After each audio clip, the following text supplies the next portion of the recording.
Dengan ini, dari lubuk hati yang paling dalam, saya mohon maaf lahir dan batin kepada umat Islam Indonesia, khususnya yang Babi, yang merasa tersinggung dan berkeberatan dengan prinsip Ibu Indonesia.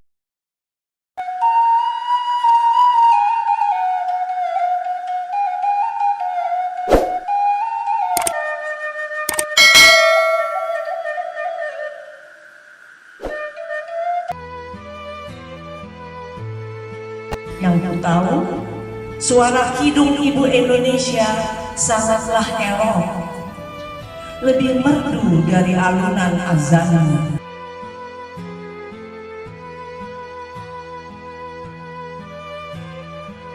Assalamualaikum warahmatullahi wabarakatuh. Alhamdulillahi rabbil alamin. Wassalatu wassalamu ala sayyidina Muhammadin sayyidil anbiya'i wal mursalin wa ala alihi wa sahbihi wa sallim ajma'in, amma ba'd. Saudara-saudara yang dirahmati Allah SWT, bagaimana Islam menjaga umatnya agar tetap berada dalam akidahnya? Di dalam Islam, orang yang murtad itu terkategori sebagai pelaku jarimah, pelaku kriminal, dan oleh karena itu wajib dijatuhkan atasnya hukuman yang sangat berat. Hukuman itu tadi adalah hukuman mati. Dalam hadis Imam Al-Bukhari, Rasulullah sallallahu alaihi wasallam bersabda, "Man baddala dinahu faqtuluh." Siapa yang telah mengganti agamanya, faqtuluh, maka bunuhlah dia. Jadi hadis ini memberikan penjelasan yang sangat jelas bahwa orang yang murtad, orang yang mengganti agamanya dari Islam pada agama yang lain, apapun agama itu, maka hukuman kepada pelakunya adalah hukuman mati. Mengomentari hadis ini, Ibnu Abdul Bar rahimahullah beliau katakan, wa fiqhu hadzal hadis anna man irtadda an dinihi halladam. Pengertian hadis ini bahwa siapapun yang murtad dari agamanya, maka halal dam, maka halal darahnya. Wa duribat unukuhu, dan dipenggal lehernya. Lalu beliau katakan, wal ummah mustami'ah ala dzalik, dan umat bersepakat tentang hal itu. Wa inna makhtalafu fi istitabatihi, sekalipun mereka bersisih tentang apakah ada istitabah, jadi mereka diberi kesempatan untuk bertaubat atau tidak. Saudara-saudara yang dirahmati Allah SWT, pertanyaannya adalah siapa yang melaksanakan hukum ini?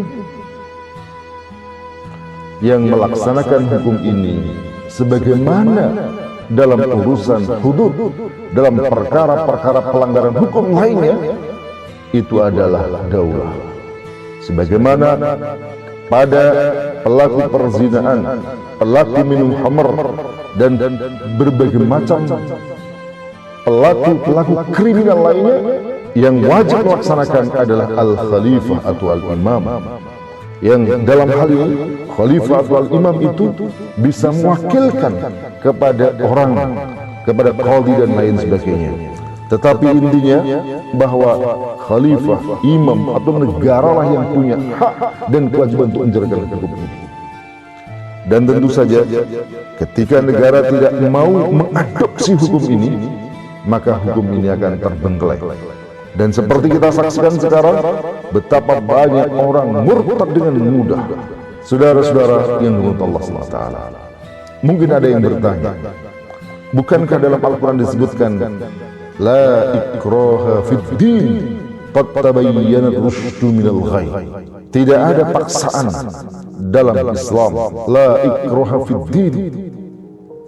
Imam Ibnu Katsir dalam tafsirnya mengatakan tentang ayat ini, la ikraha fid din, itu maknanya adalah la tukrihu ahadan ala dukhuli fi dinil Islam. Jadi janganlah kalian memaksa seorang pun untuk memasuki agama Islam. Jadi kalau mereka non-muslim, umat Islam sama sekali tidak boleh memaksa mereka untuk masuk Islam. Tidak boleh mengancam, memaksa, apalagi membunuh mereka. Jadi tidak boleh misalnya kamu kafir, kamu harus masuk Islam, kalau tidak aku penggal kepalamu. Nah, ayat ini berlaku. Tidak boleh kita memaksa mereka untuk masuk Islam. Tetapi begitu mereka sudah masuk ke dalam Islam, menjadi muslim, maka tidak boleh mereka keluar dari Islam, tidak boleh mereka murtad. Ketika itu dilakukan, maka mereka telah melakukan tindakan pidana dan hukuman kepada pelakunya adalah hukuman mati. Saudara-saudara yang dirahmati Allah SWT, di dalam Islam, orang yang melakukan tindakan pidana seperti mencuri, lalu kemudian dalam Islam ditetapkan bahwa hukuman kepada pelakunya adalah dipotong tangannya, maka ketika dia dipotong tangannya, itu menjadi kafar, menjadi penebus dosa bagi dia di akhirat kelak. Sehingga di akhirat kelak dia tidak dihukum atas tindakan kejahatan yang dilakukan tadi. Pertanyaannya adalah, lalu bagaimana dengan orang yang murtad? Apakah ketika ada orang murtad Allah tegakkan hukuman mati kepadanya, lalu kemudian itu menjadi penebus dosa bagi dia? Jawabannya tidak.